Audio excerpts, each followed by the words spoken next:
Hindi naman siya revolutionary na irarak yung system no? Halimbawa, kung ikaw ang presidente, baka ito yung ginawa mo. No? Talagang dinurog mo yung mga cartels. Kasi vision mo talaga. Dinurog mo yung mga cartels because our economy is cartelized. Kaya nga, yan yung naging problema sa sibuyas, sa asukal, sa bigas.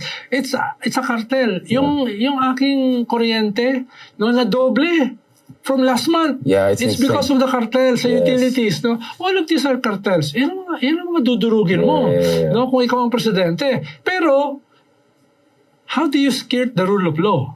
No? Dahil itatali ka yan sa motion for reconsideration, itatali ka yan sa mga korte, etc.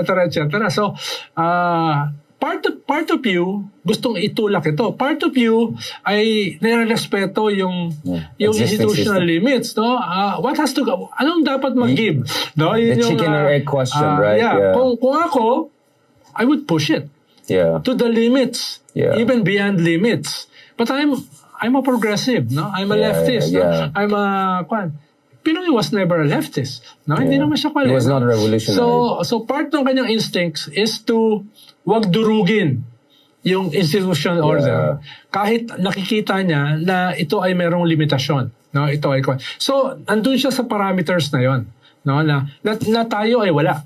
So ipit siya. But hindi tayo ka-powerful nun no? We have 2 representatives in Congress. But Ronald, I mean, you're talking about impeaching the former Supreme Court Justice, the DAP issue. I mean, some people will say, hindi heavy-handed. I remember very well in the Congress, there were people pissed off inside the Congress. You shouldn't do this to the Supreme Court Chief Justice and things like that. So may mga times na medyo gumanon rin eh. Ako nga, dapat dinagdagan tenfold yung ginawa niyang gano'n, no? So, parang purge. Purge. Kailangan mo magbigay ng message dito sa mga warlords, dito sa mga dynasties, dito sa mga recidivist elements, no? Dito sa... Parang Duterte yun. Isn't that exactly what Duterte did? Well, ang problema kay Duterte, naing patay. No? Ito naman, ipupush mo yung limits ng judicial system. Pero hindi extrajudicial killing. Hindi naman... Ibig sabihin, it can be done, no? At the same time, balancing human rights, civil liberties, no? Pero at the same time, destroying the root causes of these problems, di ba? Kailan mo dudurugin ng warlords?